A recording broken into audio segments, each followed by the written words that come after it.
6:30 by my clock, and we will call the regular meeting of East Bay Charter Township to order. It is Tuesday, February 15th, and it is 6:30 p.m. And join me in the pledge, if you would. I pledge allegiance to the flag of the United States of America and to the republic for which it stands, one nation, under God, indivisible, with liberty and justice for all. Okay, so would you do a roll call attendance? Cook. Here. Lyle. Here. Corte, I'm here. M. Corte. Here. Bartlett. Yes. Walters. Present. Brennan. Here, thank you. Okay, with that, we'll move on to the agenda. And with the first thing is a review for conflict of interest. Does anyone have a conflict of interest with anything on the agenda? Okay, not seeing any declared, or we'll move on to approval of the agenda. Now, the original agenda was put out without number 5 and 6. That was added today, and the packet was updated and online when you received it at noon. So with that, is there an approval or motion to approve the agenda or to amend the agenda? I'll make a motion to approve the agenda. I'll support. Okay, motion by Bartlett, and motion by Walters and support by Bartlett to approve the agenda as presented. Any further discussion? All those in favor indicate by saying aye. Aye. And against by no. Okay, the motion passes. With that, we will move on to the special order of business. You'll see that I have in this section the press release that was the 2 press releases that were put out by East Bay Township regarding a recent enforcement. And I wanted to just take this quick opportunity to bring the board up to speed so that we're all on the same page. Obviously, you were quickly notified of the situation, but wanted to just bring you up to speed. And Preston is graciously here this evening to help me with that. So I'll let Preston, you kind of take it away on what happened that weekend and where we're at with the Blight case currently. Okay.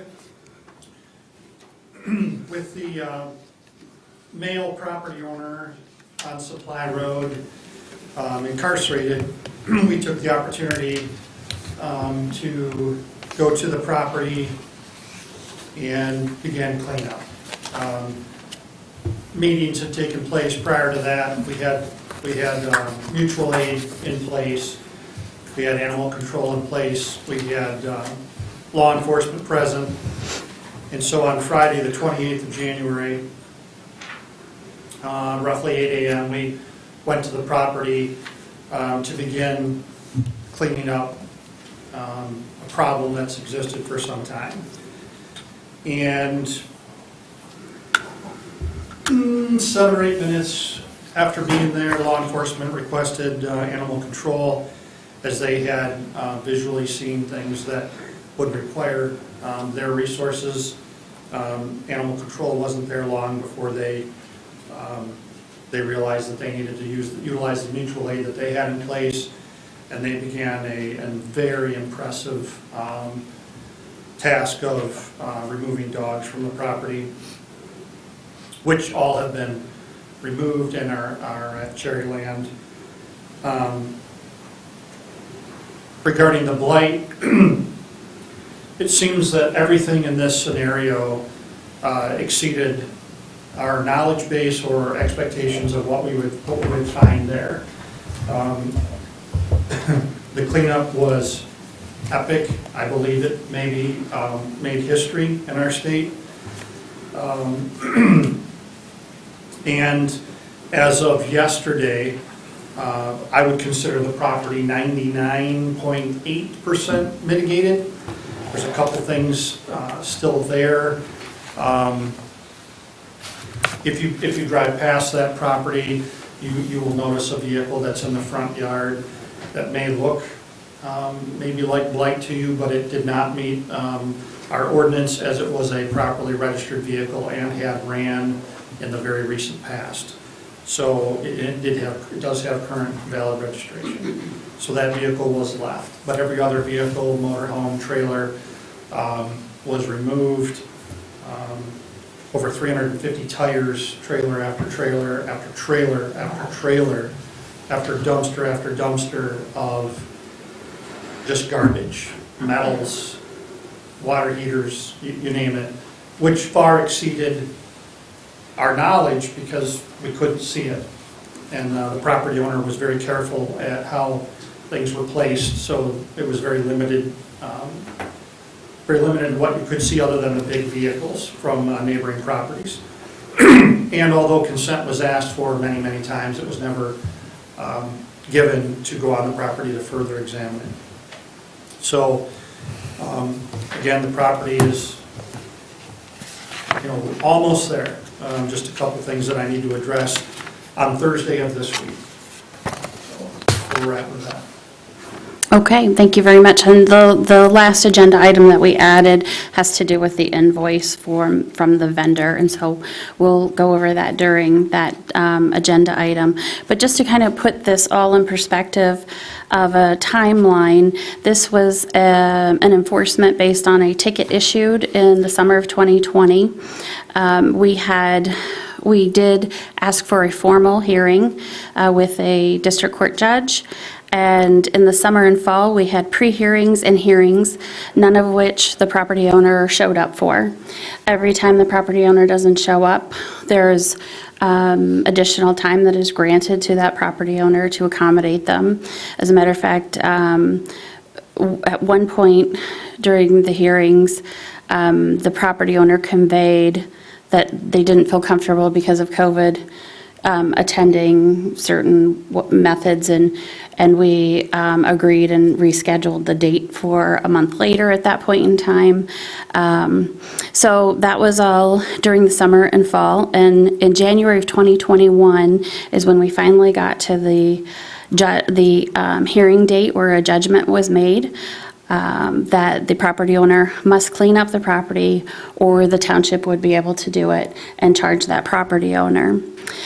In that late winter, that was January 13th, I believe, of 2021, and then through that late winter and spring, obviously, like almost every blight case, we try to work with that property owner because the court order was for the property owner to clean up that property.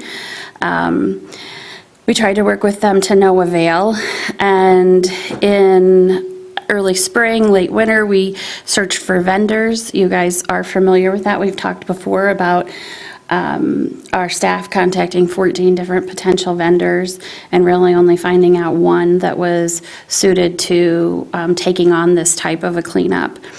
And in that same time, in the spring, early summer, we convened our agency partners to discuss, contingency plans when we go onto the property for blight.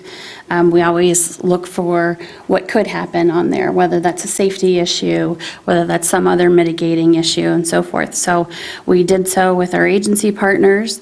As you all know, in summer of 2021, we reorganized the Planning and Zoning Department, and Preston came on board as the zoning administrator.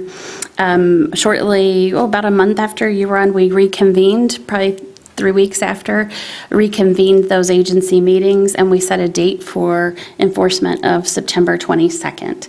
That was suspended due to threats, and after that September 22nd meeting, we again reconvened our agency partners, and we were asked to petition the court for a show cause hearing, which would mean that the property owner would be obligated to come before the court and explain why they hadn't adhered to the order. and he did not show up for that hearing. And upon not showing up, a bench warrant was issued. That was on January 13th of this year. They did arrest the property owner, and during the time that they were in court, because then we had a time frame when we knew we would be safe from any security threats. We, as Preston just detailed for you, went in and cleaned up the property. A couple notes I want to mention to you to put this in perspective. Number one is this was done during the height of COVID. If you remember, reaching back to 2020, so much of the country ceased what they were doing. We obviously didn't here at the township. You know, we still collected taxes, we still had elections, we still had to do assessing, and we still did continue to do these items in planning and zoning too. However, everything did take a different pace. And again, working with other agencies in that coordination as well. And they, rightly so, took a different pace during COVID. The other thing I would have you note is this was done under continual, I don't know if you'd call it intimidation or continual outright safety threats. Yes, that we do know. And so that was a difficulty as well. Operating this type of a procedure within that framework.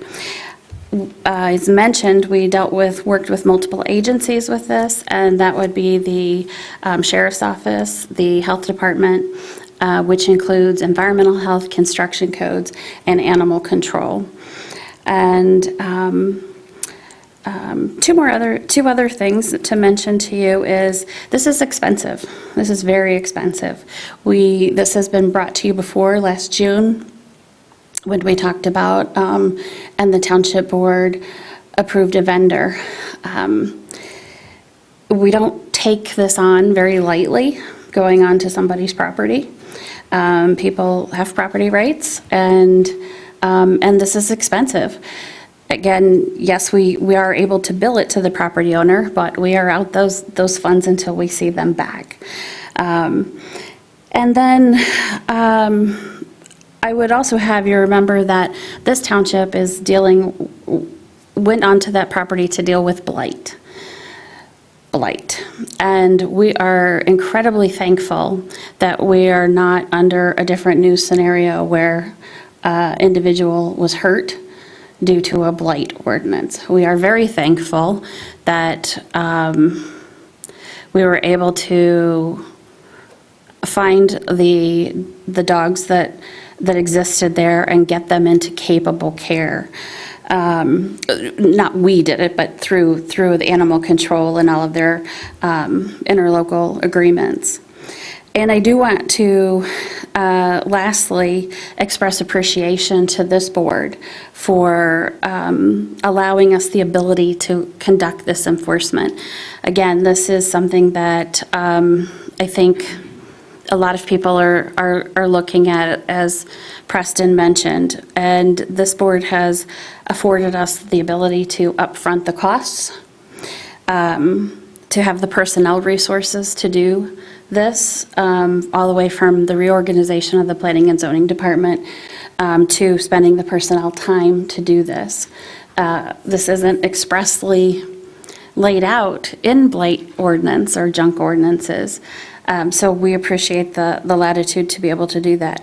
And lastly, supporting every month when you approve this, the legal consultation that we relied heavily on to make sure that we were moving through this process in a way that guaranteed personal property rights and health, safety, and welfare to the best of our ability of our community. And so with that, if you have further questions, Preston and I are happy to answer some simple questions for you, but this was really intended to bring you up to speed. And we have the invoices later, so I will just open it up to you if you have some simple clarifying questions at all. And if not, that's fine, we'll move on. I have a question. Sure. Did the snow or the weather cause any issues, or do we think that there's anything that they're still there that we can't see right now because of snow, or? I was concerned about that too, but actually I think we did okay. And I think, at least from the perspective of the people who were working on the site, that was probably a good thing because it controlled some of the odor and substances. But I don't think that we'll find like a big snow pile melted where we'll find, say, a car underneath or some large amount of debris underneath. Okay. Well, with that, I thank you for your time, and again, I thank you for your support in that. And Preston, thank you for being here this evening and the extensive work that you put in over the past 2 weeks on this. With that, we will move on to the next agenda item, which is public comment. Public comment, you're welcome to come up and address the board. Please state your name and address, and we ask you to limit it to 3 minutes, but we're happy to listen to your comments. Okay, seeing none, we will move forward with our next agenda. Oh, sure.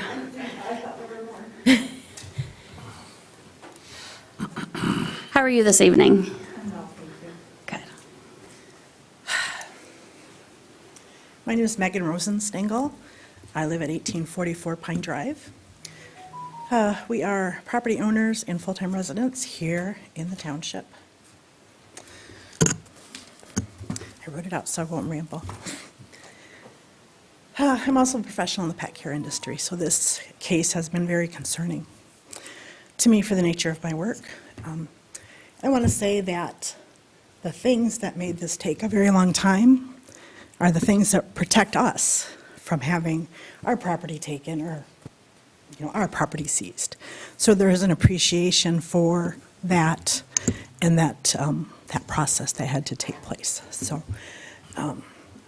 having said that, I do take exception to Supervisor Friend's comment as reported in the Record Eagle that the township didn't anticipate finding the dogs. And I don't think it was a secret to anybody based on the complaints that were there and the previous surrenders that there were an excessive number of animals on that property.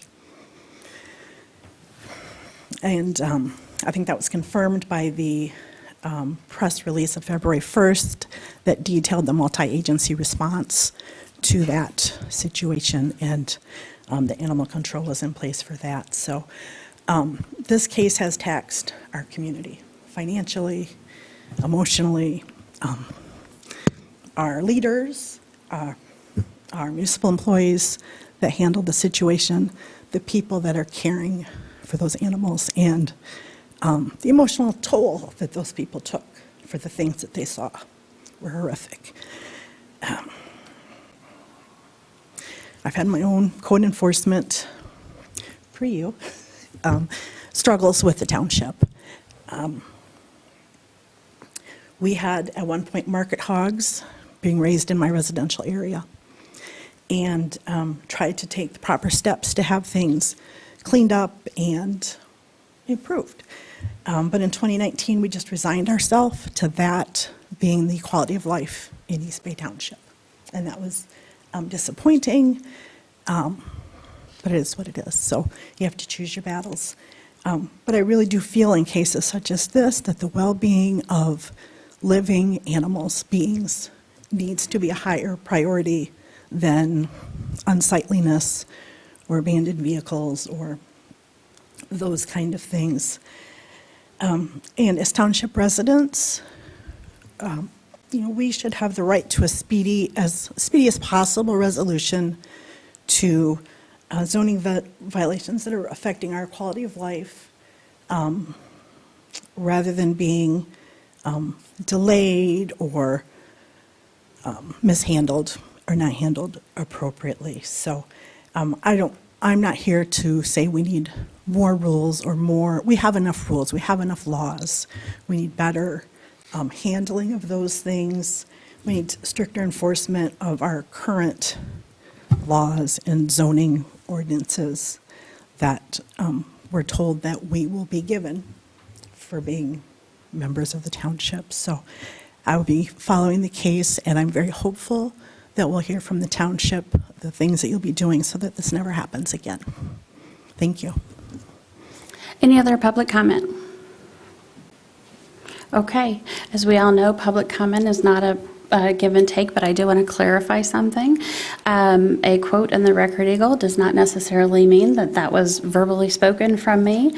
And what I would have told the Record Eagle is that we never anticipated that number of dogs on the site.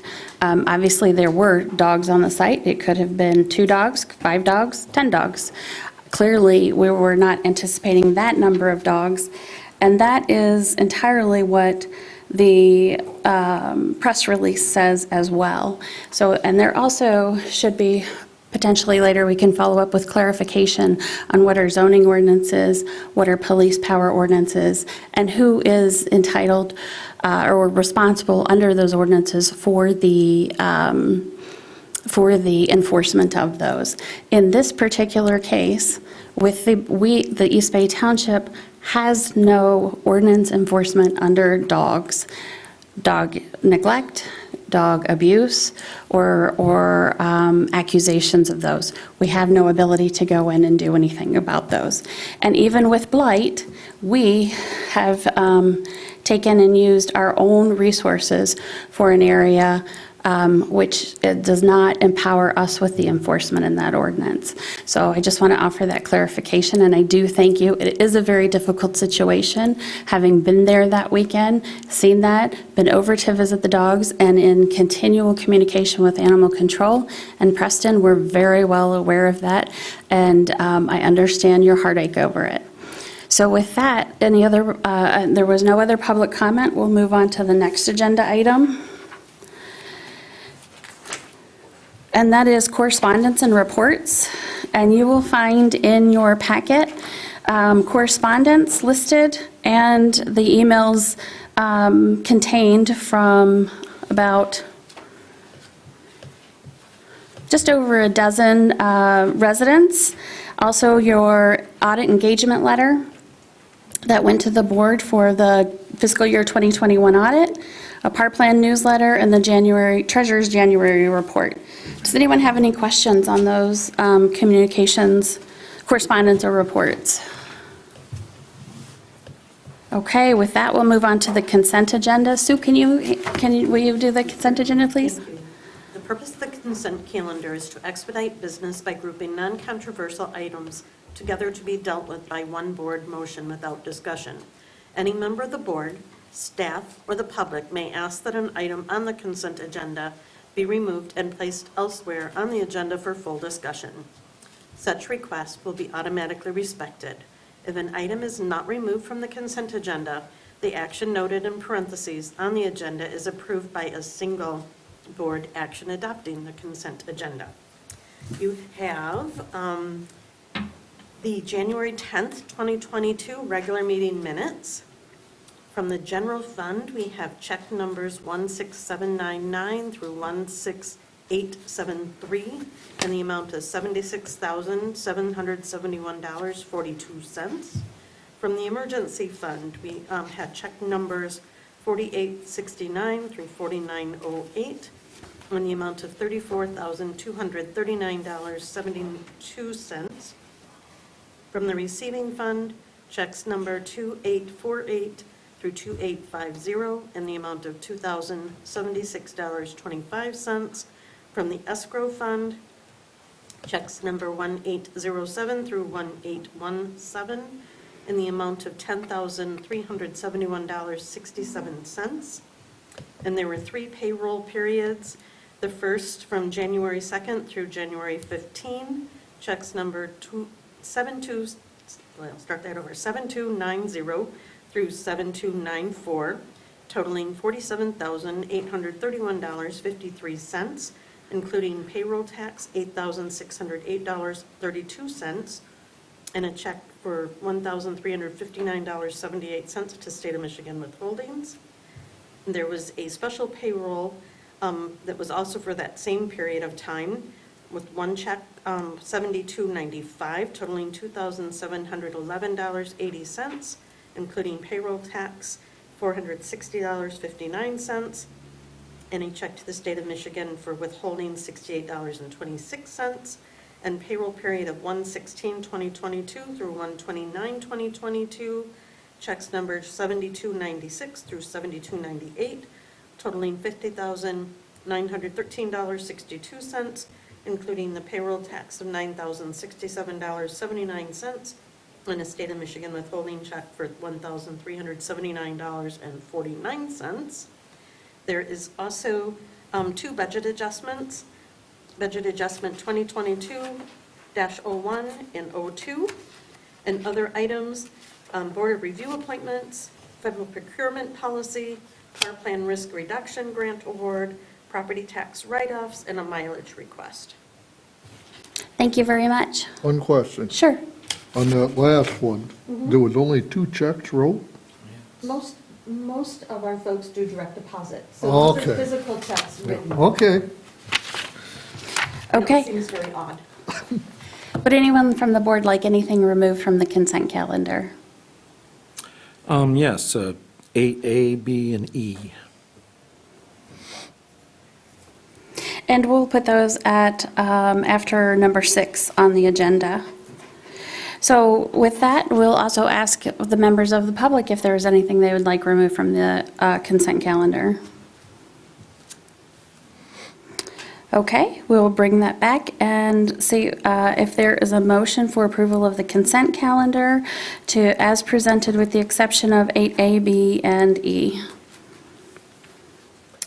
And make that motion. Support.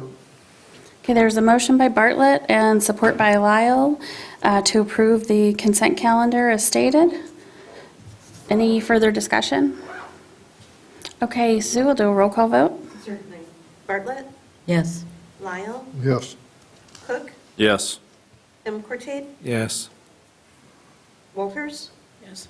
I vote yes. Friend. Yes. Okay, and with that, we will move to the roundabout water and sewer lateral fees. We have Brian Souza here from Way Trim to talk us through that issue. Thank you for being here, Brian. No problem. How are you doing this evening? Good. Good. Thank you.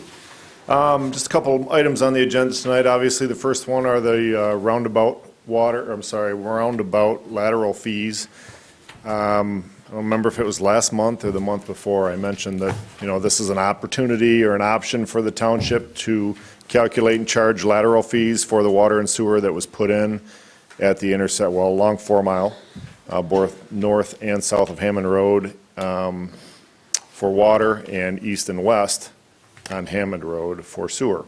So typically what those are for is if somebody now comes in and develops a piece of property and connects to that improvement that the township paid to put in, you can charge those lateral fees to that property based on a frontage foot along the right-of-way.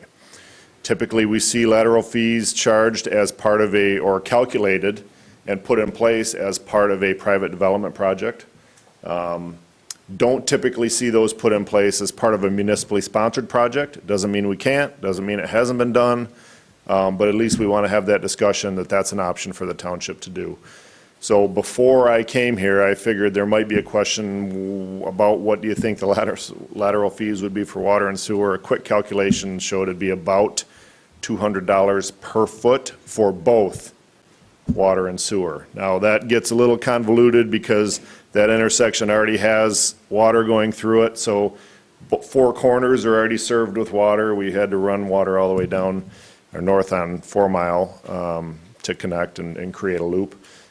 Same sewer was a little different. We wanted to get to the other side of the road, so it'll be a little exercise to calculate those, but not insurmountable. So the whole purpose of the project was to get water and sewer through that intersection before the roundabout improvements were made, so that we don't have to come back later and tear it up for extensions. So, any questions? Let me ask you a quick question, then I'll open it up. What has the history been with the township on municipal projects and lateral fees? The last one that we did that was I think the last one that we did for water extension was the big water project along Hammond and the water tower and the wells. I should have anticipated this question, but I don't remember if we calculated, I don't think we calculated lateral fees for that project. No, I think we did at auto owners for that segment that we ended up doing in lieu of the developer doing it because it didn't get done, because it should have been a developer project. Okay, A little different situation, yeah. okay. Other questions? I guess maybe I was writing when you were saying this, but what, how much space are we actually looking at that could be part of that lateral fee? There were about 1,100 feet of right-of-way, so you divide that by, divide that by 2 or multiply it by 2, I guess, so you have two sides of the road, so. And you have 4 Mile North, 4 miles south, and Hammond Road east and Hammond Road west? East and west, yeah. Hammond Road east-west was mainly sewer, because there was already water along there, and then 4 Mile north and south was mostly water. Thank you. Glenn? Listen, I don't remember, but the water line that runs, the existing water line that ran down Hammond, that had lateral fees attached to it originally, correct? I believe so, yes. Yeah. Yep, that was, That's what I was thinking, and we put that in, I think. okay. That was long before my time, so that was a while ago. That was before mine too, but Other questions? When you talk about those lateral fees on Hammond Road, those, did we have a time frame set up? Because now we do them for 10 years or something. I don't believe there was, because that was before my time, and we ran into some things Right. out here, because the person that put them all in, he was passed away and didn't know where to send the money. But I think we had put in a 10-year, if I remember 10 correctly. years, 10 I years think what sunset. we're doing now, but I didn't know if that. That didn't do it for that would one, that was affect before, those, way Well, before. And are Yeah, you that saying one- that was a municipal project that Yes. you're referring to? The which one? The one that was before your time along Hammond Road that had lateral fees, that was a municipal I project? think we put part of that in, if I remember correctly, but I could be wrong. I mean, I looked it up before, but it's been 10, 15 years. I can find out, I don't know for sure Yeah. who sponsored that project, but I know it kind of went out to the East Bay Cavalry Church and Right. served that area, so I don't know if that was developer or township-driven. Did you have another question? Well, I know that some of them got lateral fees attached to their property. There was an orchard there, McManus Orchard, and I think they had like 15 benefits or something. That, So I guess it just becomes then, what would the board choose to do with the project under the roundabout? I could see an argument both ways. I guess for myself, I look at it a little bit like, that's a municipal project, as you mentioned. That's probably more standard that you don't see the lateral fees for that. And I think that would be appropriate in this case, from my perspective. But looking for other thoughts or directions. Go ahead, Sue. I would concur with that. I mean, there's still going to be excavation costs, there's still going to be hookup cost. We've made sure that it goes the entire length of their property, which was a concern with some previous dealings, that things didn't go the entire expansion of lot line. So, I mean, that has been taken care of by us doing that work. So, and it was something the township wanted to do for a specific reason. I am having problems charging property owners lateral charges when it's something we wanted to make sure was there. It's a very, very, obviously, traversed area and developing area along Hammond Road, and I think it serves a good municipal purpose in having that water and sewer available.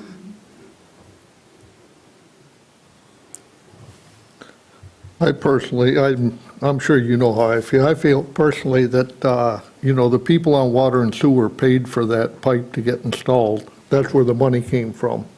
So I think that anybody that goes to hook up should pay the lateral fee back into that fund. Well, and that brings up a really good question, because we do have ARPA on our agenda later, and that project could be used, the ARPA funding could be used for that project. It is after the date when you could start using it. There's what? Oh, I thought you said, huh? I didn't wasn't realize sure where it that came we from. would be able to do that, if that's. I would have expected, since Well- it was already done, it would not qualify, it would be for future. Yeah, but I know there were date I, issues. I'd have to look, and maybe I have it even in the packet, but I'm thinking it was like a March 2021 date. It was prior to any of our payments. Our payments actually, over the 7 different pays through the road commission, we actually did everything in one payment for them, and I think it was at the very end of 2021, if memory serves me. And the work, of course, was done in the summer of Yeah. 2021.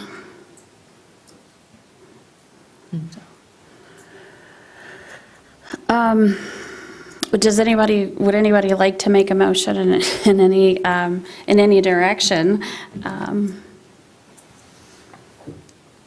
I'd make a motion that we charge the fees on the infrastructure that was in the ground. Okay, is there support for that?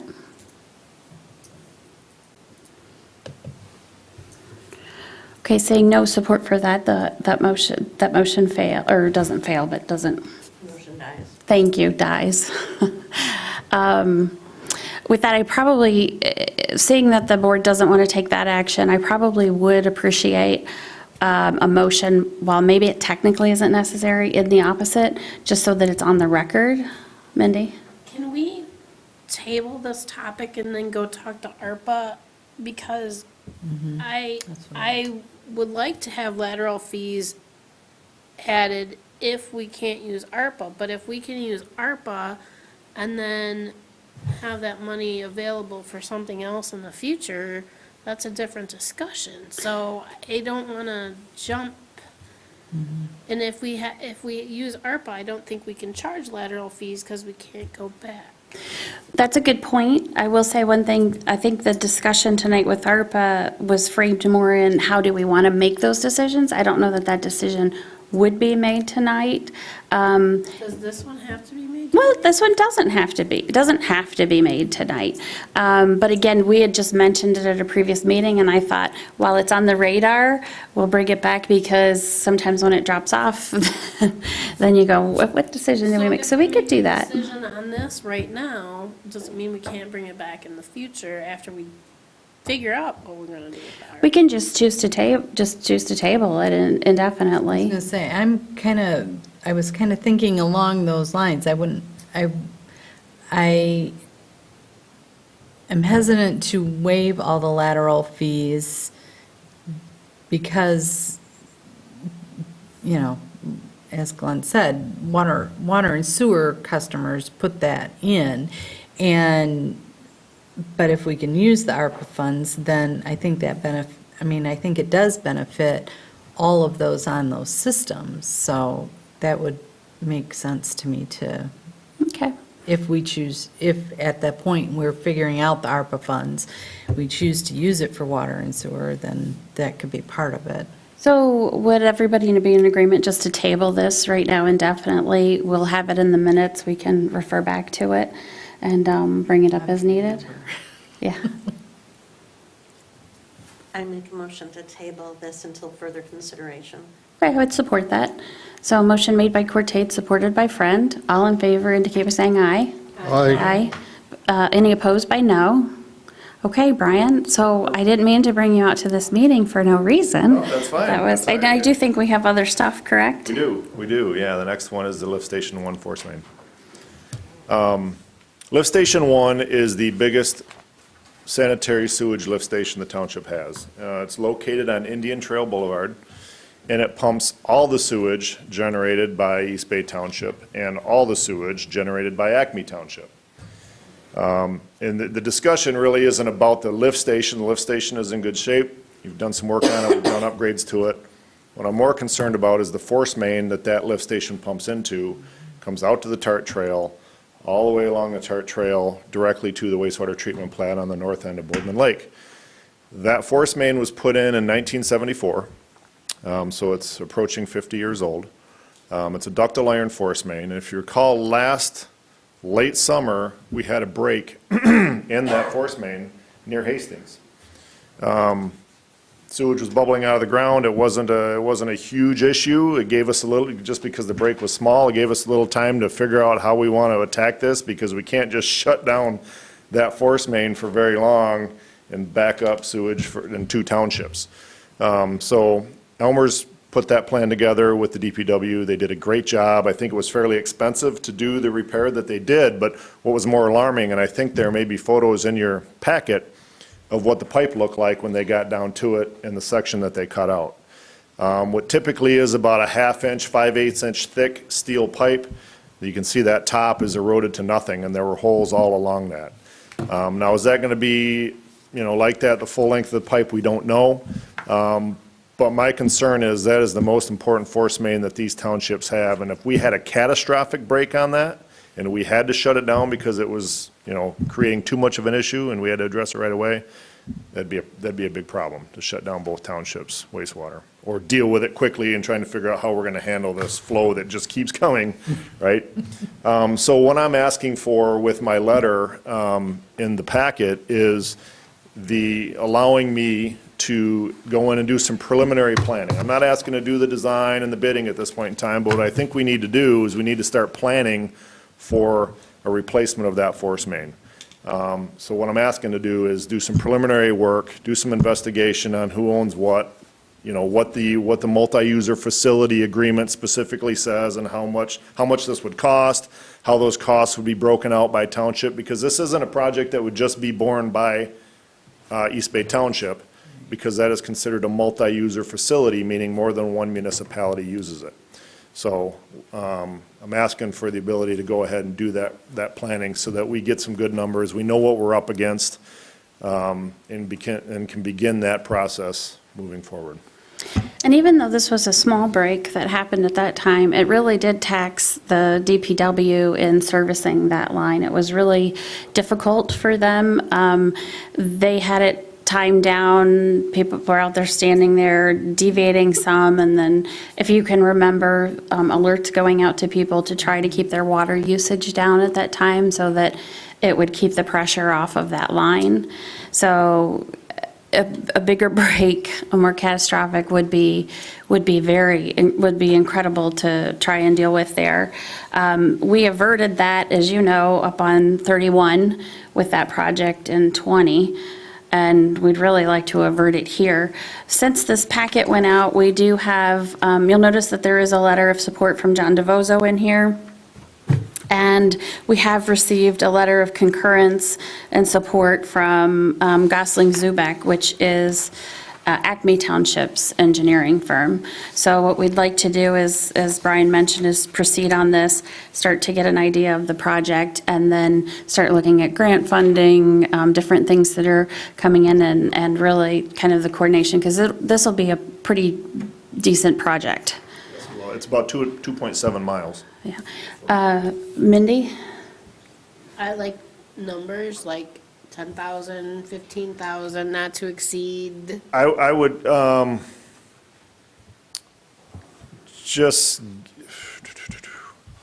guessing less than 10. Because, we're not really designing, we're planning, so, yeah, I would think less than 10. And I can get you a solid number if you want that before we move forward, but I would say less than 10. I was kind of thinking that's the range that I thought you were going to be in with this, because I know any projects that we've come up with that have like 35,000 or 50,000, obviously we've had very detailed plans on those.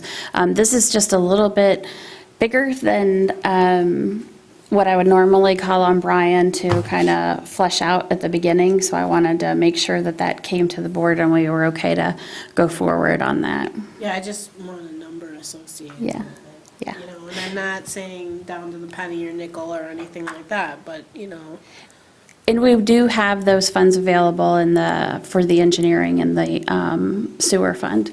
Sue? I think it makes sense. I can see in the trail of emails that our state representative has also been briefed on this. So it's on his radar, where if we have this preliminary number and project scope of sorts, it could be something he could fight more heartily for us, for some of that, the state money that has been allocated for infrastructure. I think it's a good idea. Yeah, that's what we're hoping for when we talked to him. He was actually here for the Coffee with the Cops. And I think he had mentioned that one project he was championing, and I can't remember which one it was, had fallen through or received funding elsewhere. So he said definitely get him this project. So that's kind of on the path, yeah. I would agree. I was on a call, I think last week or the week before, I can't remember.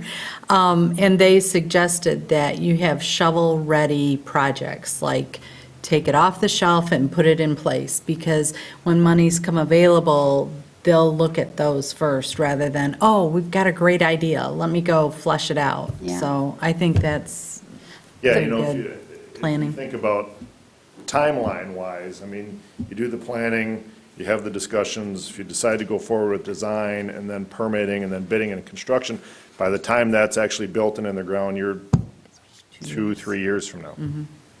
It's interesting because they have talked about shovel-ready a lot, and I've conveyed to Representative Roth and others that, you know, you can say shovel-ready all you want, but it's not like townships have an extra 100,000, 50,000 Yeah, sitting get them around shovel-ready. to plan projects that may never, Right. you know, have legs to them. And I think they understand that. As a matter of fact, the county, when I talked with them, seemed to, and, you know, trying to look for, you know, potentially maybe some funding to get those shovel-ready projects done. But what's nice about this one is, this is not just a wish of something that would be nice. This is something that really, it needs to be done. And luckily, we probably have a little bit of time with it, hopefully, but we can never say for sure. Brian, do they make, for no better term, a plastic type pipe like they do for water that you can use for sewer? If this goes forward, the design would be for that exact pipe, like an HDPE or a PVC, something that doesn't corrode. Would that come in long lengths like what, I guess, gas line does, and where you could Yep. put it together and pull it from underneath? That would be Okay. the plan, is to do it by directional drill. Now, you can only Right. drill so far. Right. You need boring pits, but yeah, that would be the plan, is to use that type of material, fuse it together. So that we don't have loose joints or joints that can, you know, like a gravity sewer is just laid 10 to 20-foot sticks, and there's joints that they fit together. This would be most likely fused, so. Okay, thank you. Is 50 years for this type of pipe, is that considered normal life cycle? Is Yep, this it's about the time? considered when at the it's- end of its life cycle. Okay. Yeah. All right. Did I read the city is looking to upgrade the facility down there? They are looking to do some work there, yeah. Yeah, so this would fit in with that a little bit in the sense that Yeah, timing-wise. that's all. right, right. Yes. And Yes, yes, I don't know what their time frame is, but yeah. looking at the pictures, though, it's not a matter of if, it's when. Right. Yeah, I was alarmed to see those. Yeah, and I'm on board with let's get this thing started and get it moving, so. Did I hear you correct to say that, did it corrode from the outside? From the inside out. inside, Yeah, force mains like that, a lot of times when you have wastewater that becomes anaerobic, it produces hydrogen sulfide or sulfuric acid if it doesn't have the presence of oxygen. And that's what we're seeing there, is the Okay. creation of that acid in the wastewater, and it just, metal pipes, it just eats them to shreds. And this is comparable to what we saw when we did the 31 project, too. That's right. Yep, same issues that we were having on the 31 project when we redid that force main 2 Yep. years ago. Well, and that one seemed to grow with the more work that was being done. It became a bigger project. Yeah, a little bit, yep. So it- Yeah, we did, Yeah, because 4 mile. when we tore into that force main that was coming in to where we were starting our project, it looked like that, so we ended up replacing more than we planned. Yeah, you're right. Okay, well, I think at this point, since we have these funds available in our sewer fund, we'll just go ahead and move forward on consensus and let the minutes show that. All right, that sounds good. And if you are taking a look at this in the next day or so and you are thinking, you know, 10 grand threshold there might not be sufficient, let us know and maybe give us a little bit firmer number. Sure. Okay. All right, very good, thank you. Sorry to put you on the spot there. Oh, you're fine. Did you want me to stay up for Town Line? You were welcome to, because I know you were involved in the planning with Bayview, and I'm also going to call up Joe Lucrecio and Joe Slanecki up here, if you don't mind. You're welcome to take a chair right up to the table. I'll be here if you need me. That sounds perfect. That sounds perfect, Brian. Brian was, although he deals less with the road part of it during the development and solely, or primarily with the water and sewer, he was in some of those meetings that we, Joe, come on up, come scooch up there. Go ahead and pull the chair out of the line there. And Okay. Yep. That way, if you need the mic. Sorry, this Joe? Yeah, sorry. Share the table? Two Joes, right? So with this agenda item, let me get to it. What page are we on here, guys? On 90? 90. Okay. So what we have here is basically you can follow it straight through with the emails that I sent you, which was I tried to bring everybody onto the same page with one email after having a discussion with Wayne Schoonover, and then follow up with Joe and with Chuck Corn with Garfield Township, because as you know, Town Line Road runs between the two. And so initially what we had talked about when we were just throwing around terminology in a meeting was a special assessment district, but the developer would pick up the parts for the homeowners along that road there. And I contacted Garfield Township. Chuck did take that to his board, as you can see, I noted when I replied to the group. And they indicated that they would match the 10%, which is what our policy is. So I'm bringing that to East Bay Township because while the plans aren't firm as far as how much will be needed and what's going to be done through the road commission, because you'll see, it says in here, and I guess I won't quote it, I'll just give you the general ideas. The road commission's really looking for Joe's development team to articulate the fix, and then the road commission will opine whether, yep, that's perfect, or nope, something different is needed. So while it hasn't been nailed down completely, they have a general understanding though. So I wanted to bring that to this board to see if we will honor that 10% that we do on road SADs for this project, so that then Garfield Township, the road commission, and Joe's firm that's developing Bayview will know. So with that, I guess I would ask Joe or Joe if either of you have any further comments, and if you do, just kind of lean up towards the mic so they can get you. Nothing really beyond what was discussed with Wayne and improvements to the road. Like you said, not really a standard special assessment district project. But it is something that we all know the condition of Town Line Road. So, it's one of those split township, Town Line Road, multiple people involved. But generally in a situation like this, we would look to the developer for the plans and specifications and some sort of approval process through permit to do the work. Okay, go ahead. The road commission had established a budget number for Town Line Road for $90,000 at the time when our project was approved, and we agreed to cost sharing or whatever the scenario would end up being. It was a $90,000 budget. So they have a per mile number as a standard when they approve roads. So we based the estimate on that. They based it on that, excuse me, we did not. And there was a deadline by which we had to have the Town Line Road improvements done, but there was a deadline that ultimately didn't make sense because we're going to be developing the project longer, or, we don't want to improve the road prior to the development being done because we're just wasting time and putting improvement in that's going to get beat up, right? So we want it to be pristine when we're done. So as part of our extension of our permit for Town Line Road, we had posted. It's not technically posted because the road commission just wasn't sure how we were going to post it. But we have a bond for the full $90,000 performance and completion bond that we're giving the road commission. I have a copy of it with me, but in any event, so we are, placing that as security.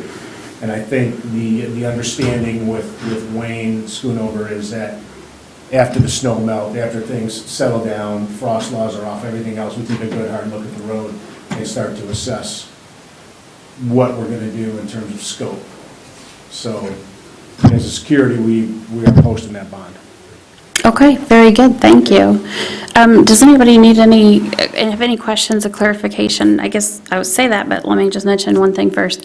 Again, initially, this was kind of looked at as what would be an SAD with property owners and so forth, but because of the development, we may end up not doing it as an SAD because we don't know that Joe will need to finance it like homeowners would need to finance it. And so it may end up just being an agreement between the entities. But again, the question before us as a board is, well, do we honor the 10% in this situation? So with that, I would open it up for any questions. We're only talking about the section of Town Line Road from the far south end to Hammond Road, right? From Hammond Road going south to where the road takes a sharp left right to there. Yeah, that's where the pavement changes and that, I believe. Okay. Okay. And I guess the other question is, the $90,000 estimate, is there any expectation that $90,000 in 2018 or 2019 dollars is going to cover that work that's expected in 2022 or 2023? Well, prices are going up. Well, they have been, yeah, that's what I was asking. So. Joe, they can't hear you on the, Sorry about that. Prices are going up, and we've seen increases in asphalt prices. Haven't seen dramatic increases like we have with the gas prices. It's been a little slower. But to expect the 90,000 to be the number from our per mile estimate from our 2019 projects is maybe a little low, but also I'm sure there was a fluff factor of some percentage that Wayne put in there to account for that. And I actually think it was 20 or 21 by the time we got to it, we got approved and got done. Correct. Yeah. Yeah, and we've been operating off of 2019 prices with our asphalt contracts. So we haven't had to go back out to bid in the last few years. Because there were a couple years there where stuff sort of stalled on the price increases. And I guess for my clarification, I know Town Line Road, just from one end to the other, all the way from the airport back to the south end is all in bad shape. We're just talking about this one area. But when we're talking about improvements, we're taking it from a pretty potholed out road to a newly paved road. We're widening it. We're doing something additional that it didn't have before. Yeah, our per mile price for what would be considered a crush and shape it includes pulverizing the existing asphalt, adding any gravel that's needed, trenching up shoulders, so you get 11-foot lanes, 5-foot shoulders, and at a minimum 3.5 inches of asphalt. So it's essentially a new road. Okay. Other questions? Sure, Tracy. If we don't do it as a special assessment, would the road commission still participate Yes. with their That was- their cost sharing? That was the indication I had from the email.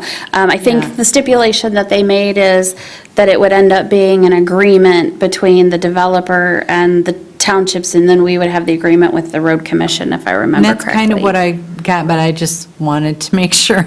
Yep, because they don't assumptions. typically, the road commission doesn't typically have the agreements Right. directly with the developer. Right. So, Our partnership policy doesn't dictate that there has to be any outside sources from the township. However, those funds come in and go out of the township, partnering with us is up to the township. Okay. It was 65% us, 25% road commission, and then 10 and 10 for the townships. that's what is proposed. And we have a tentative agreement from Garfield Township for that. I did get to watch their meeting, and that's what they consensus agreed to, that they would honor that, and they wanted to make it equal to what East Bay would potentially be willing to do. What does our agreement state on PUD? Because that's the agreement we're going to be using regardless if it's PUD or not, correct?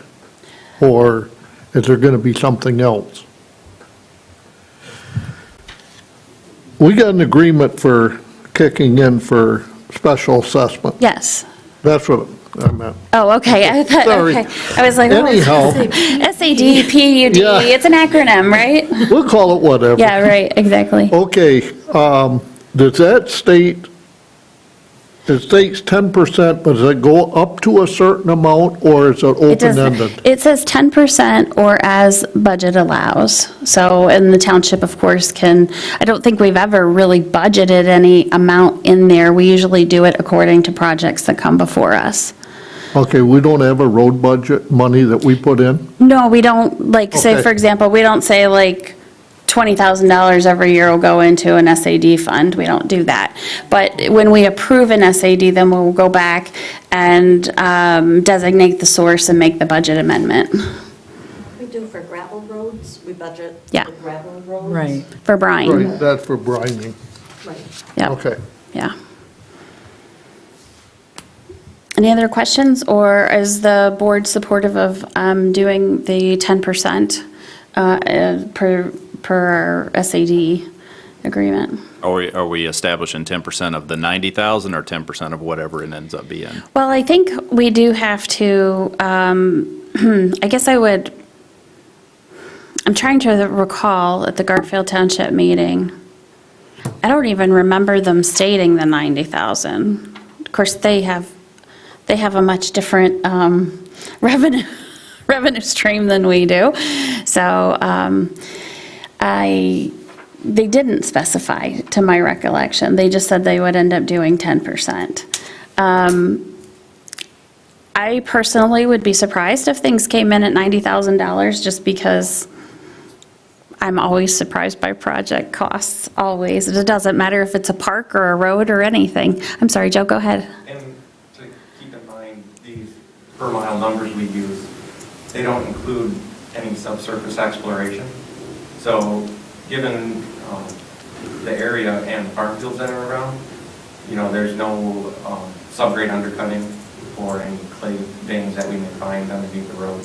So all that kind of stuff has to be vetted when everything's awesome to get a good hard look at the road. Okay. Yep. I think what we could do to kind of serve the question, I think the point that you're getting at is potentially approve the idea, the thought of going forward with the 10% based on the 90,000. And then we can always, if that ends up being in excess of that, we can bring that back to this board and see if we're going to hold at that 9,000 or adjust it for the additional, let's say it's a $110,000 project. Will we adjust it the additional 2,000 or something? I think I'd be open to that. Okay. So you well, want, Then maybe one of you could, you need a motion for that? I think we will. I would make a motion that we agree to participate up to the 10% of the 90,000 with option to bring it back if the costs are Exceeds 90,000? exceeds 90,000. Okay. Does that make sense? It does. Is there support? Okay. Motion is made by Bartlett. It is supported by Cook. Any further discussion? Okay, all those in favor indicate by saying aye. Aye. Any opposed by no? Okay, thank you, gentlemen, very much for being here this evening. It's always nice to be involved in a project where we have multiple partners and we're collaborating. Okay, with that, we'll go to the agenda item of the American Rescue Plan Act. Yes. So you have this letter from John Edgecombe in here that I do want to, isn't addressed at all by the development. so I did speak, John called me yesterday, actually, and he had a couple concerns. None of them involved the paving of that portion of the road. Ultimately, he is concerned if there whether or not there should be an improvement to the intersection, and if there is an improvement to the intersection, whose property is it going to impede into? And so those were his questions, but that didn't really, I did want to, thank you for bringing that up.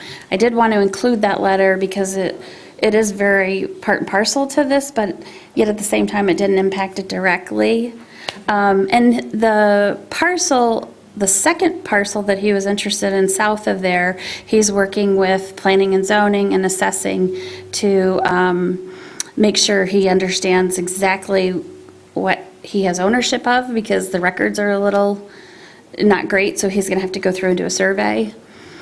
But for that parcel, this road will be paved up right up near to that house, so. Okay.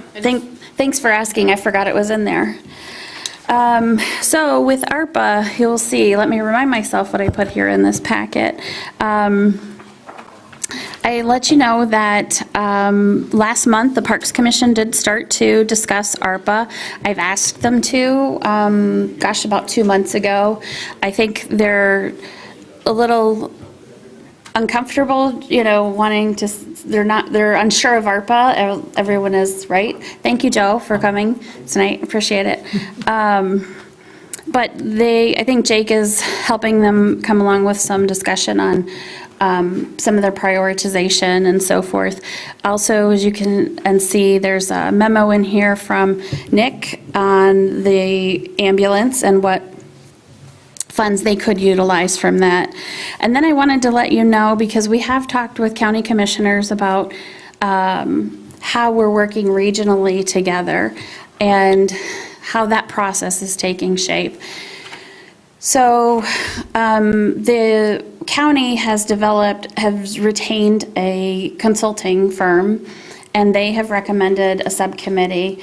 They're starting to meet, but they're in the very, very preliminary stages of kind of just setting the groundwork. So in working with fellow supervisors, we're all wanting to potentially collaborate regionally depending on the project and depending what resources we have available, because as you know, it's pretty easy to spend this amount of funds, especially when you're talking about projects that were as large as what some of the water and sewer ones are.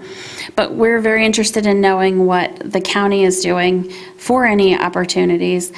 So we have asked them to come to the MTA chapter meeting, because it seems like a really efficient way for them to vocalize to us to ask questions of them on their process and how they plan on involving local units of government and so forth.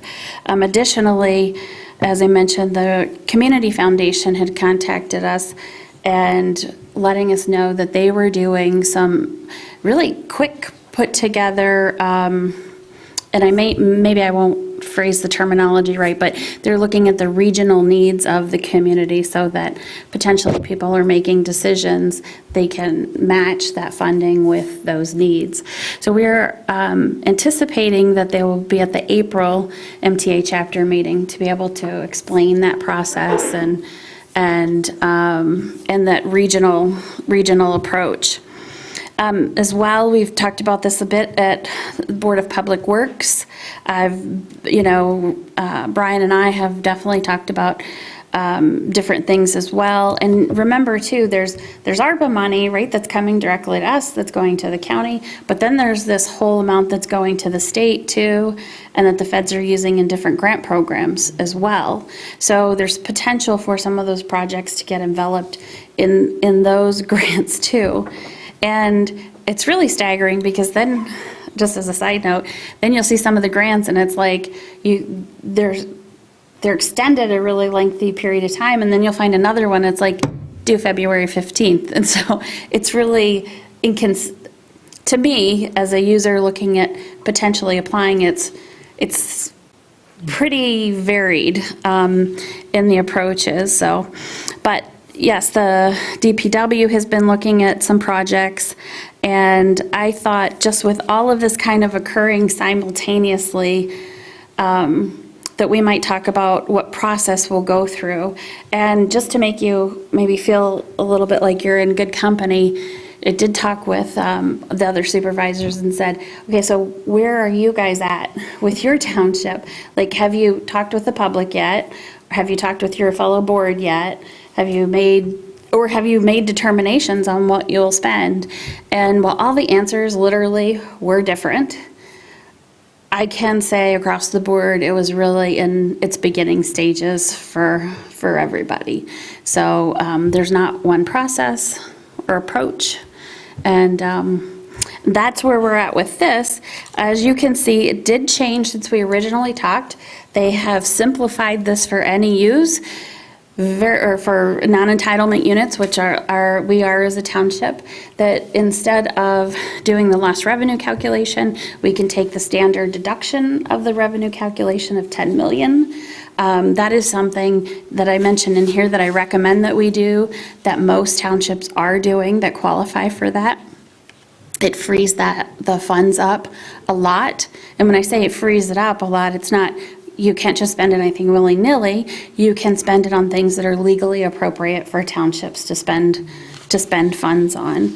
But then further, beyond declaring whether we want to calculate the revenue loss according to the established formula or through the standard allowance, further I go on to say, would this be a method that you would find appropriate, or would you like to change it or do something different? But I have on here basically, requesting projects and prioritizations from our different areas: Parks Commission, Planning Commission, Ambulance, through the Master Utility Plan, Department of Public Works, kind of gathering all of those together. Developing a list maybe of those categories of expenditures like parks and utility infrastructure, that sort of thing. And then gaining some public input on that, we could do some sort of outreach based on the different categories. So, example, as a resident, if you had, I did even give this example. If you had $1,000, what would you spend it on? Well, you might spend all 1,000 of it on parks. You might spend 500 of it on parks and 500 of it on utilities. So, not that we would use necessarily that technique, but it gives you a sense of the priorities of the community. And then we could meld that together to bring that back to doing some decision-making with a facilitator for this board. I would like to hire a facilitator to do that because while I do let you guys know my opinion often, as I did tonight with one of the board agenda items, it's sometimes hard to push your own opinion when you're trying to moderate as well. So you're laughing at that, I can tell. You said that about letting us know your opinion. I just thought, yeah. So that is just a example. We did include the Parks Commission meeting minutes, as I mentioned, the ambulance document. And I did want to mention to you one last thing, and that is we do have time on this. Like I said, everybody's pretty much in their infancy, is obligated by 2024, done by 2026. While that is a while, it does evaporate quickly. But elections. Oh, yeah, elections too. Well, anything, even the facility here. The facility here, there's a whole host. This is literally just when I was trying to put this together for you, just some ideas of it. Go ahead, Sue. I'll second Mindy. I had put election security, facility, infrastructure. I had put a lot of those different things. And of course, we can only spend it one time. Yep. So I'm glad we are, as a board now, collectively starting to have the conversation, because I think I can see us all thinking about all the different ways we can use the money. But until we all sit down and we go, okay, we've got this finite amount, how can it best be used throughout our community? So I'm glad to see this. I'm glad to see these wish lists, per se, of the ambulance department and for the Parks Commission. I would like to see the Election Commission come up with that as well. There are so many different things going on right now with election security that it's got to stay on the forefront. You know- a lot of those different things. And so to be able to have that opportunity to voice that to the board with the facilitator, I think is a great idea. Okay, and you're right, there are other things included. This was not meant to be a be-all, end-all list. Tip of the iceberg. Yes, the planning commission is another thing, or the planning and zoning department, because I know, I was talking to Claire, who is back now off of maternity leave, about the economic development on the corridor just up on 31, and so that's a potential priority as well. I guess the only thing I see missing from this list potentially is, all the effort that went into the master plan update and the community survey. There should be some ideas we ought to be able to, low-hanging fruit, be able to pick out of that to get started with. There's a lot of input and effort that went into that. Definitely. So I think that should probably be incorporated to look at, too. Yeah, that's a very good point. And, I know that, there's conversations about we've got time and we've got until 2024, 2026, whatever. So that's a long way out. But, realistically, after all the front-end work and these surveys go through, and this takes potentially years, and then you get into backlogs of design firms, and, is there a potential here where every community is competing, especially in northern Michigan, competing for contractors to get work done, and there's a log jam at the end of this thing that you can't get through? Maybe there's a strategy to think about getting some easy yes projects kind of out of the way and get moving so we can kind of get this process going. That's why I really like the idea, and maybe we can't do this, but using the money that we have, the ARPA money, paying for something we already have in the ground, right, that fits in the categories, but that gives us the flexibility to spend money in different places later. Exactly. One of the things we'll do in advance of this, which may change things, because of this latest final rule, as opposed to the interim final rule, I just find that funny. But anyway, we'll take a look at what projects we have done since that first initial date and see what we can do as far as paying for those. Now, we have to be careful too, because you repay into one fund, then it's got to be only used in that fund. So that may benefit a certain portion rather than the whole, those types of things. But we can see what we can do tactically to free up as much of the funds, even from the calendar, so that could a project even reach into 2027 instead of 2026? That's a possibility, and that's what I really like about the, potentially with the underground utilities, or roundabout utilities. Exactly. I mean, I don't know that we can do that. Yeah. Because the rules, Well, I tell you one project that we know that will happen with, and it would be open then for the entire township. It wouldn't designate just one fund. The $300,000 that we have for Arbutus coming up this year, that can easily be done, and then those funds that were pegged for the Arbutus would then become free for other uses that would extend in 2027, 2028, those types of things. How much money are we talking? How many million? For East Bay? Yeah. 1.2. And we did get an additional about $4,000 the other day. I thought it was 2,000 something. We can't remember. We've Okay. seen a lot of dollars 2,000, come through. 4,000, this somewhere week. in there. There were actually, believe it or not, like 1% or less of the townships, the NEUs in the state of Michigan did not choose to claim. And so they took those funds that would have been tied to those and dispersed them based on population, I believe, to the other. Yeah, we got a small, I want to say it was like $2,600, but I could be wrong. Okay. Wasn't much. So are there other questions first before I try to maybe? I guess, are there constraints around the funding if we go back that maybe boxes weren't checked or things that weren't done that would make it not comply, like certified payrolls for contractors or things that normally would only apply to federal contracts? Right, so we need to double check those boxes. that's a good, and make sure that those- that's a good question. I don't believe so, and the reason I don't believe so is because this has opened it up for anything that the township would typically spend on. The reason I say I'll double check is because there are things that we have to have in place, like the federal procurement policy, the Right. code for the procurement policy and that sort of thing. So I would want to make sure of those. I found the Township Focus this last month very helpful with all of their ARPA.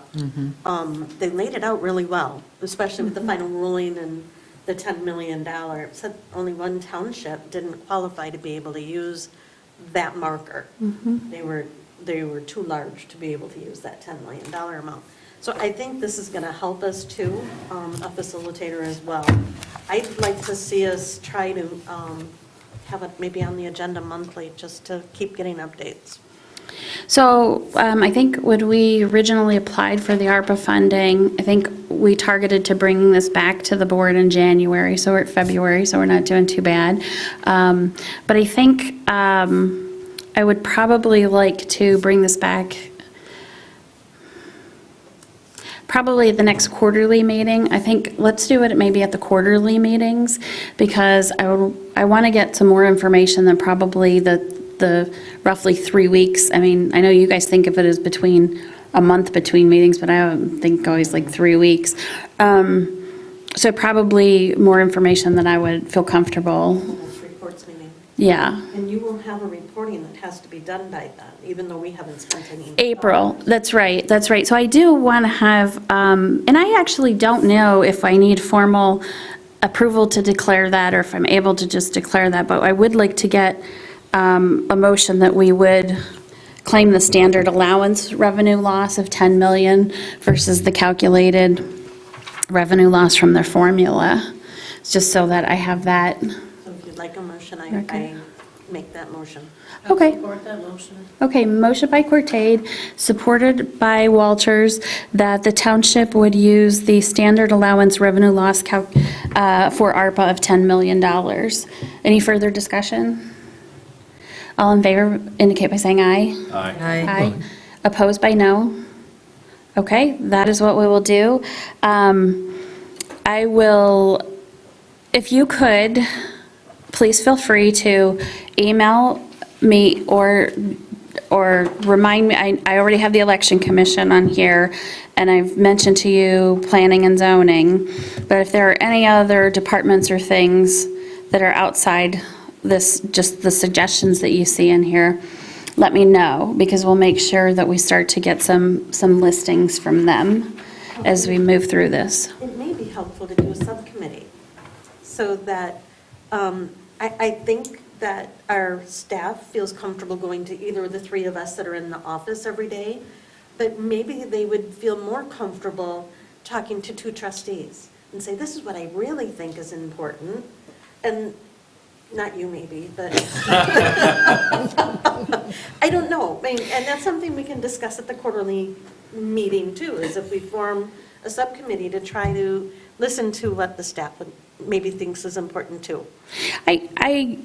I like the idea of thinking about different ways to do it. I will say, I think that, I know with my staff, which is Nick Lemkool, assessing through the county, and with planning and zoning, I think we have a really good working relationship, and they feel comfortable bringing to me the needs that they have.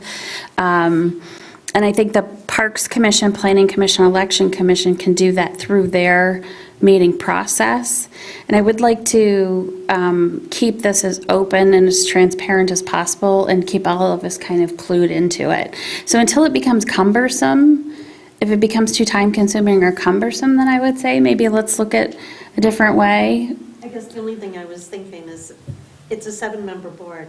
I think all of us are approachable, and maybe there's different ways to come to it.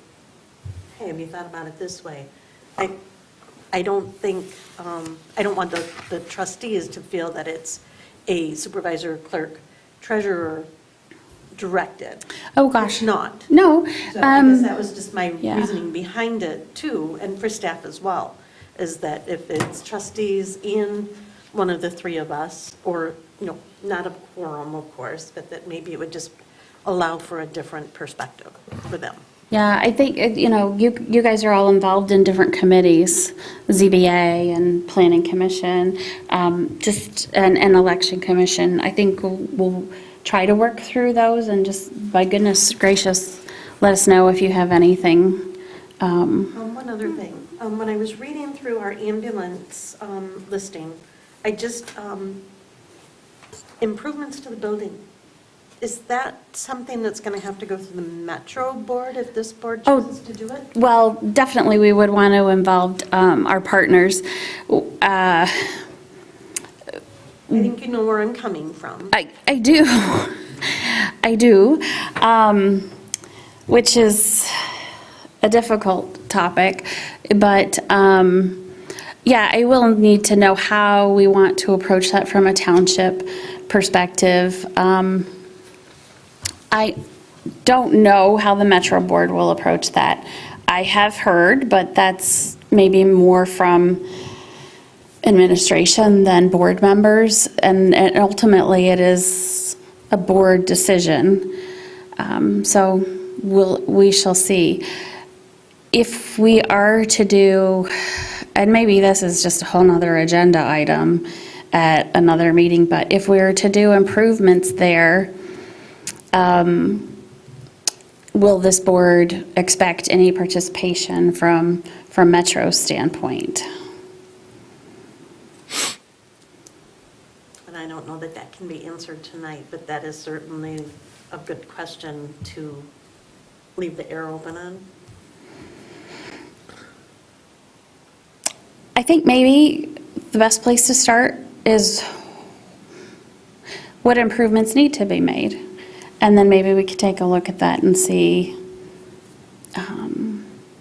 from there where the responsibility might lie. Metro has had, since we've had our, the dorms placed over there, there have been other movement in buildings. So Station 11 has been renovated. We are, by the way, not to take away from this agenda item, but we are slowly moving forward, we are starting to move forward too on making some decisions on Station 8 in Acme Township too. So we'll see how those come about too. And yeah, so we'll just take that discussion as it comes. Appreciate it. Maybe Nick and I can talk about that and an approach to that a little bit more. Okay. Boy, that's just a tough one, so we're generally good with this approach, and we'll manage it as things might change. Okay. Bring it back at the next report meeting. Yeah, sounds good. Sounds good. And I would encourage all of you, I know it's tough, sometimes especially during the day, to make that April meeting, but I think it might be good to, What is the date of that meeting? It'd be the first Thursday in April? yep, first Thursday in April. And we believe it'll be at the Elks Club still? Oh, sorry, I was like, what April meeting are we talking about? 7 at noon. Yes, it will, as far as we know right now, it will be at the Elks. Yeah. Yeah, sorry. I was trying to figure out what meeting I hadn't scheduled yet.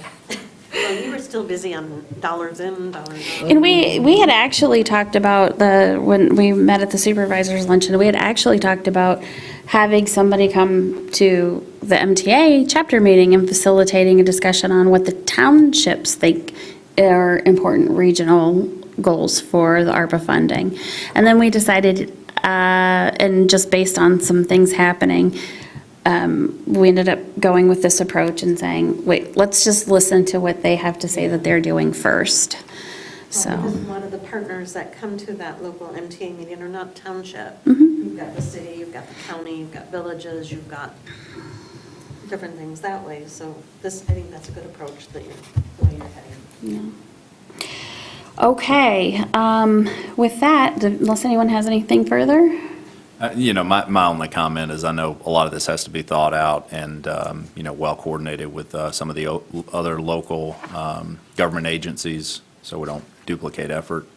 But it would be nice to, if there was some low-hanging fruit, some like quick hitter projects that we could get handled, even some low-cost ones that were no-brainers that we could kind of get out of the way. It'd be nice to kind of just get some movement here. Yeah. I think you're going to find some of that from the Parks Commission. Okay. And I don't think, and I think that may be a really good place because that, just adding a couple, 2 cents here is that really serves the community in general, for one.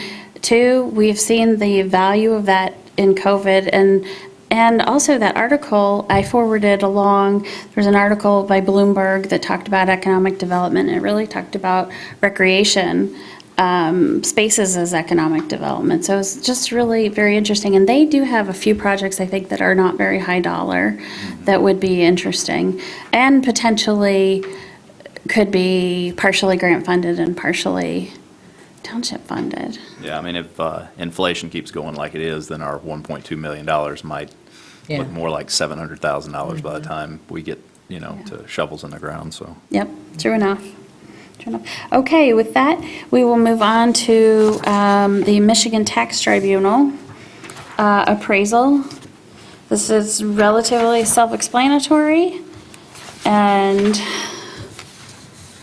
this is an MTT that came to us, and timing-wise, we need to get the appraisal done. It is a solid assessment by our assessing staff. As I mentioned to someone, what the approach that we always take when we get a Michigan Tax Tribunal is we don't just immediately assume that we're right.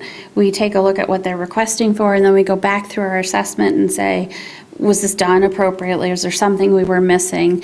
What are those other values? What else could impact this? And if there is something that has impacted that value, number one, that will be potentially part of what, if we ask for settlement, we would include that. And we may avoid an MTT. Or often, and I find that our assessing department does good work, more often we found that we have a really very sound assessment and a defendable case.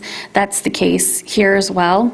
And and the second thing that I do after we get a case and decide, are we solid on this, is what's the impact and what's the cost of going through this. Now, it's never going to be fair because, as you know, the township has the responsibility to defend the taxing authority on behalf of all taxing authorities. So we don't receive all the revenue, but we get all the burden of the cost. So it's never going to be fully fair, but I always ask them to calculate what that difference would mean. And on this, you can see the annual difference for the total taxes, and then if the East Bay Township and emergency services were pulled out, that impact on an annual basis. So with that, Carrie did contact 4 different appraisal companies, and with their varying results, is recommending this Integra Realty Sources for $8,500 based on their approach, the cost, and the quality of their work.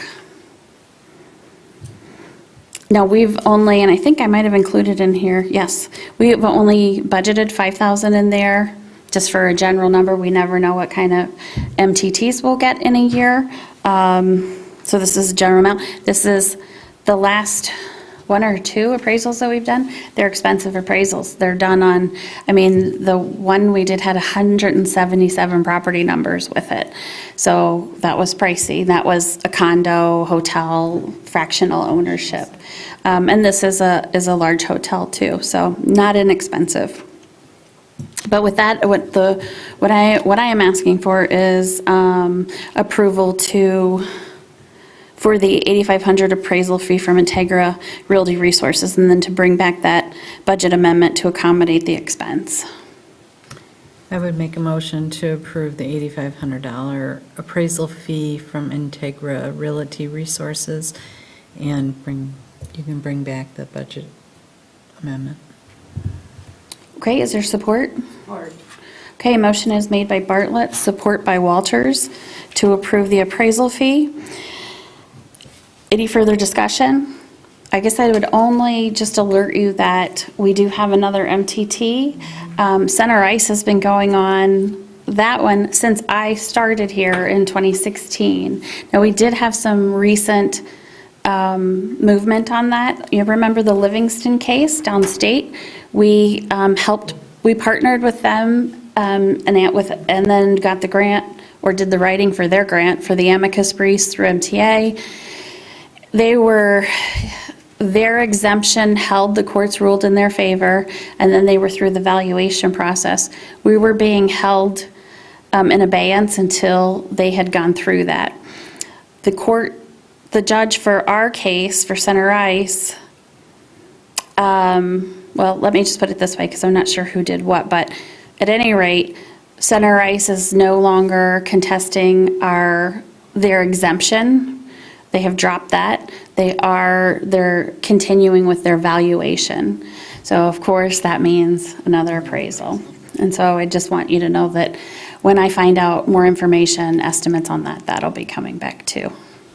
But so for this, the motion was by Bartlett and support by Walters for the approval of the $8,500 appraisal fee from Integra Realty Resources, and then to bring back a budget amendment to accommodate that expense. So is all in favor indicate by saying aye. Aye. Any opposed by no? All right, thank you very much. We appreciate your support in defending that. This is the enforcement invoice, and what I want to tell you about this is reflected in the invoice, just what Preston said, which was, you know, we took pictures of that property. We have our assessing photos of it, plus we have our enforcement photos of it. And even from viewing the property from neighboring, authorized neighbors who let us on the property to view it, you could not see a lot of the amount of blight that was on that property. And so, yes, we had more dumpsters, more things. So the last column is the adjusted amount for the costs. None of the flat costs, or not flat costs, but none of the per cost change that were in the first column. They were just adjusted. You can see that between the May and the August, they had adjusted two things because I really thought they were too high, obviously. And they adjusted their cleanup fee and they lowered their dumpsters. So anyway, those are and then off to the right is the quantity of the actual number of items we removed. Now, I will tell you that this is their invoice that they are forwarding to us. The invoice from them should be no more than this. We are going to take our listing of items, and we have initially done this and compared them to their listing. We have one or two things that we need to talk to them about that we think our numbers are off by one or two, but it amounts to like $2,500. So this invoice has a potential of being about $2,500 less, but would not be more than this.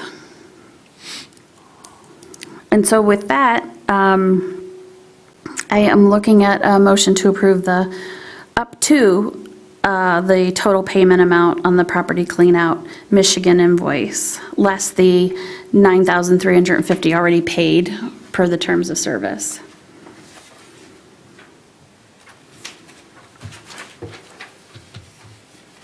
So I have a question. Yep. With all these options is there an interest element in here at all? Are you talking about the budget implications on page 4?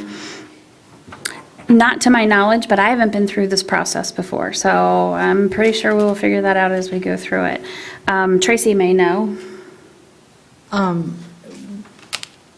I do not know if it goes clear through to sale if we get interest back. I'm not sure, Okay. because I have not been through it either. Well, it was just Yeah. curious. I can check with the county treasurer, because they're the ones that actually do the sale and stuff, so I don't know how that process comes back. But if a property owner, not just this case, if a Any. property owner doesn't pay their taxes, we add interest? Yes. So that would accrue if say the township got in an agreement with a property owner to pay taxes back over a period of time, we would put an interest statement in there.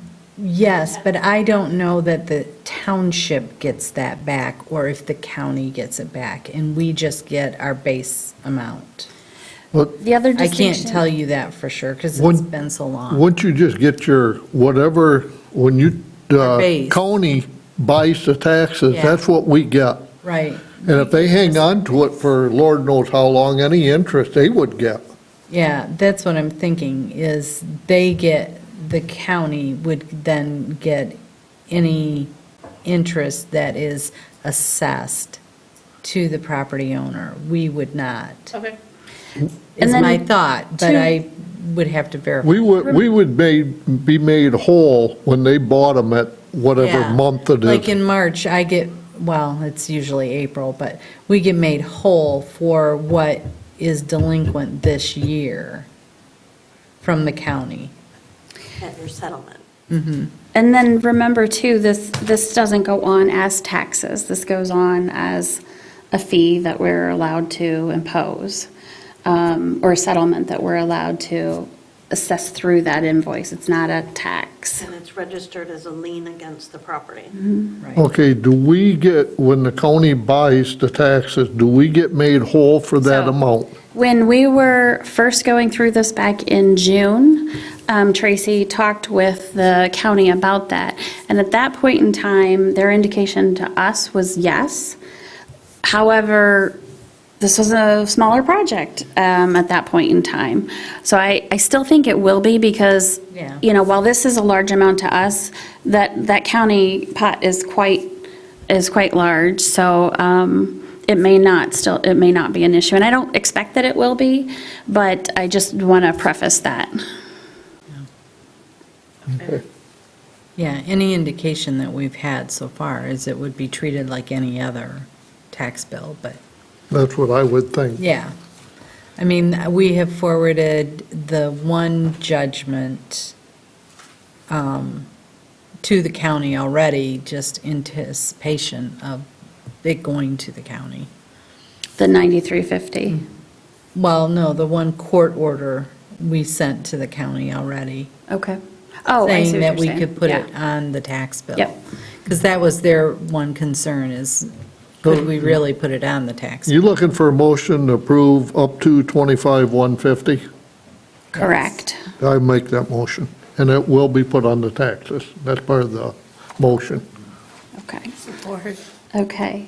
Motion is made by Lyle and support by Walters. Isn't it funny? I've known you guys for years and I still look at your last name on your placard. Any further discussion? Okay, all in favor indicate by saying aye. Aye. Any opposed by no? Okay, thank you very much. With that, we will move on to Board of Review appointments. You will find that. Let me find the page number. And if anyone else finds it first, go ahead and yell it. 62. Well, thank you. Page 62.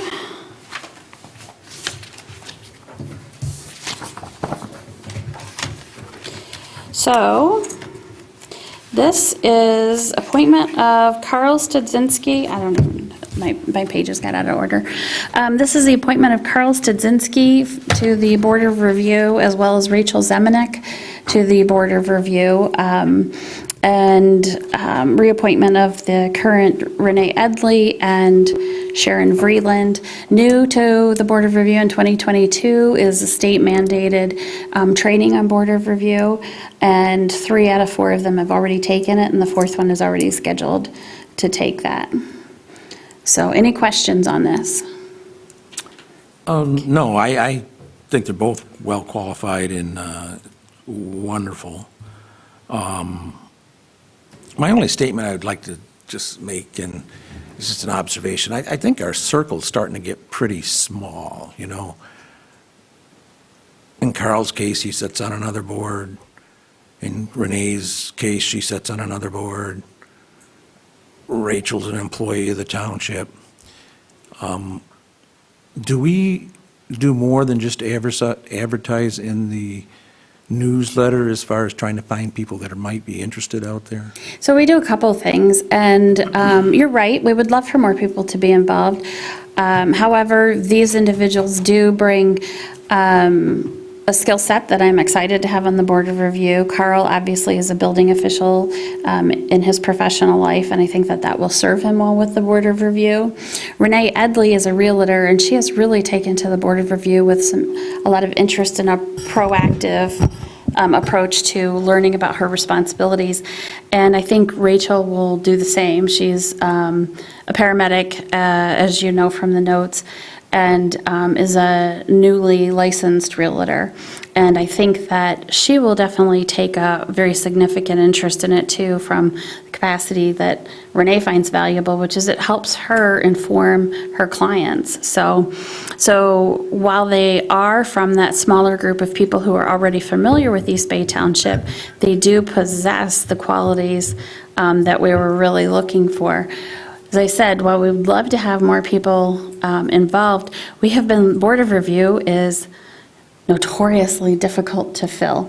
It's not particularly something that somebody wants to do, because, I mean, I have had somebody who I said, I'd really love, they applied for a different board, and we already were filling that and had a number of applicants. And I said, how about the Board of Review?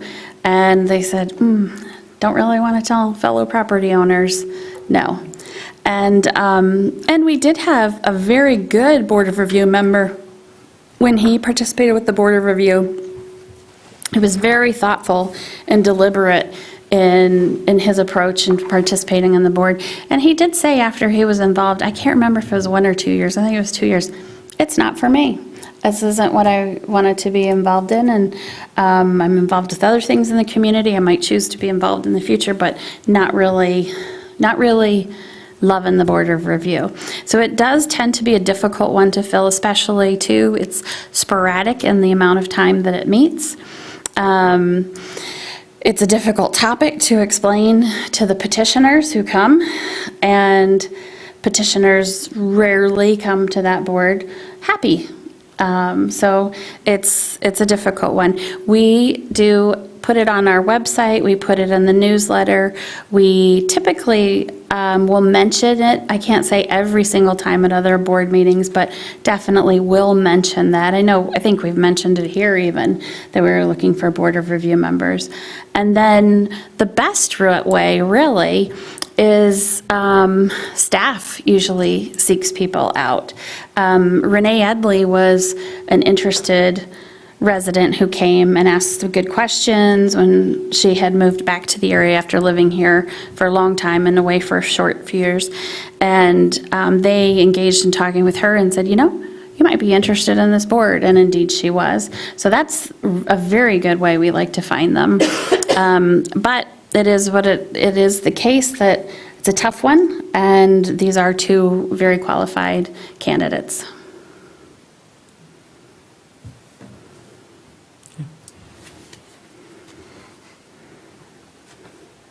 So with that, okay. Let's roll this on a little bit. To approve the appointment of Carl Studzinski, Rachel Zemanek, and Renee Edley as Board of Review members, and to approve the appointment of Sharon Breland as a Board of Review alternate member. All terms will commence upon administration of the oath of office within 10 days from 2/15/2022, and will expire on 12/31/2023. Support. Okay, is there further discussion? Motion by Cortade, support by Walters. All in favor indicate by aye. Aye. Opposed by no? None.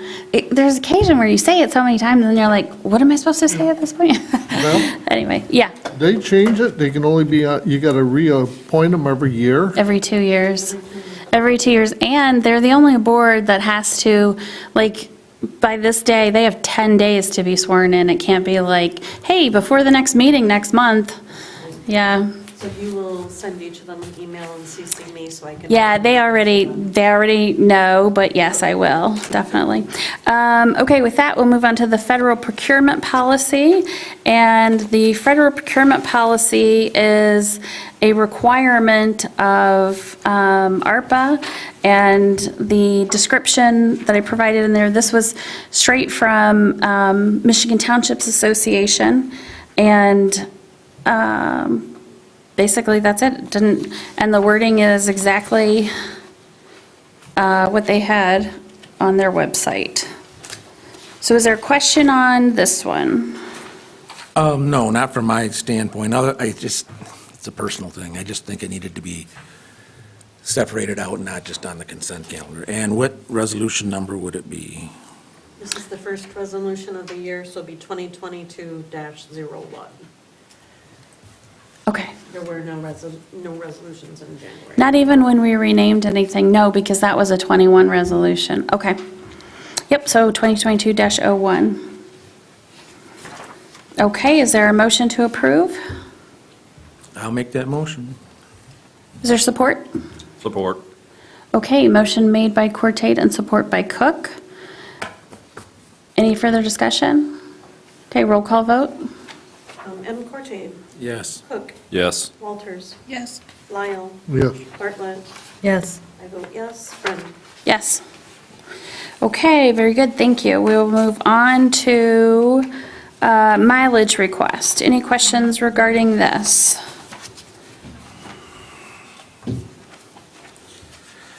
I come and go. What's that? I kind of come and go on the concept. I get it. I kind of get it. But we don't necessarily do it for anybody else. And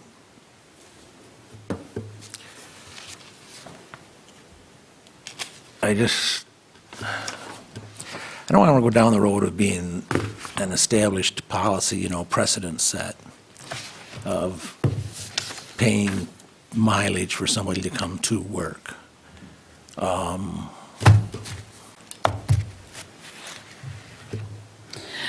So let me go to the background of this, and I think you probably can sense it from the cover sheet on it. But Dan has decided that this past year that he would discontinue working as a seasonal worker.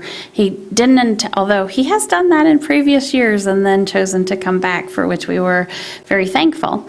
And I always hold out that hope for the summer of 2022. However, when we were going to have a temporary leave for Bob Burns, we were looking at how to cover the work, and a lot of it a substantial amount of it can be covered through, especially during the winter. It's primarily a lot of snow removal could be handled with contract services. It still leaves a few gaps, but the things that I needed filled that we'd have trouble with were things that Dan was very familiar with helping with over the summer and very difficult to get in the sporadic small volume that we needed. So I did call Dan. He actually turned Bob down a couple times, and Bob said, "You should really call him. He might he might be more receptive if you call him." I did, and he said, Beth, he said I would, but he said, if I'm not coming out there to the extent that I was in the summer for like a whole day's worth of work, he said, and gas prices have gone up so much. And I said, I tell you what, let's take a look at the mileage, because we're paying him really lower than what we probably are going to have to do to go out to replace him next summer. Wages, as you know, and we've seen, have gone up considerably. I think we have him at about $15, yeah, an hour. And really, it just, for him to come out just a couple hours, 1 to 2 times a week, it just ate up anything he was making. And so he would basically be he would not be advancing himself at all. And on top of that, to contract that out, that little amount was very expensive. When we had to look at, during COVID in 2020, contracting out cleaning the bathrooms, I was looking at, oh my gosh, I think I was looking at, I don't remember the number, it was 2 years ago and a lot was going on. But I want to say, if someone pushed me to say a number, I want to say I was looking at like $2,000 a month or something ridiculous like that. I was shocked. And so this was a far more economical way to go for that, and for a very short period of time. Again, this action does not ask a policy to be changed, but just in recognition of the temporary absence. How many miles do you drive? 21 miles. That's Right in round the- trip? Nope, That's one way. 42. So we're paying both ways? Yeah. Is what you're suggesting? Yeah. It's $24.57 a trip. Is what? $24.57 a trip. I did the same thing you did. I Was- looked at it by mileage and I looked at it by hourly. Well, my concern is going down this road, you're opening up a can of worms, I think. I'd rather see him kick his wages up a little rather than pay mileage both ways. Well, then we'd have to go back and calculate that and make it higher and back to the beginning of January, because I wouldn't want him to go backwards on that. I think this is far simpler. It's a one-time noted amount, and he's solely asking for the mileage. I just think it's becoming more complicated. And then you may have to adjust that. He's working so few hours, you may have to adjust that up so high, then you're not going to like that when you go to hire somebody next summer. And then are you inconsistent in what you were paying from one time to the other? Neither is a great solution, but we're trying to make something work while we have a short-term leave of absence.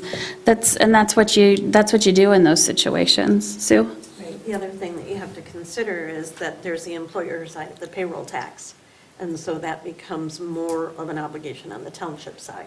So yes, he would be paid more as an hourly employer, paying him for maybe an hour to travel time each way. I don't know, but I think if we are specific with this as an exception to the rule, not the norm, I can wrap my head around it. But I don't want to go down that slippery slope otherwise. Any other questions or comments? Well, did you mention that he's thinking about not coming back this summer? He may or may not. He has said before he wasn't coming back, and we've been very lucky to have his presence over the summer. He does a very good job for us. I'll make a motion to approve the payment of mileage for seasonal employee in Dan String during the temporary absence of Bob Burns. Hey, is there support? I'll support it. Motion by Walters, support by Bartlett, for the motion regarding mileage for Dan Strang during the temporary absence of Bob Burns.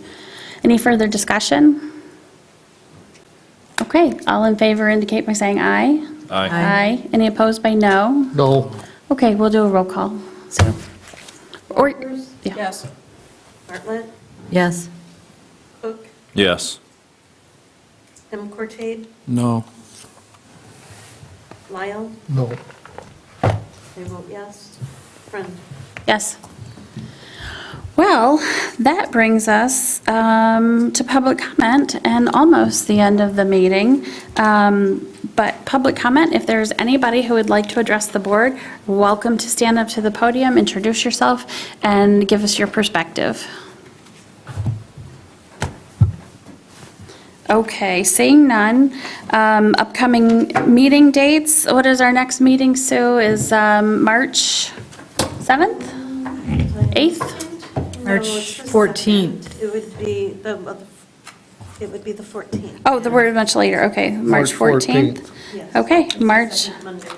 we will see you on March 14th. With that, What's the time change? Oh, between now and then? The Sunday before that is time change. Oh, it's- That's all right. You got 2 days to figure it out before you have to be here, so. All right, that, we stand adjourned. Thank you very much for everything. Appreciate it.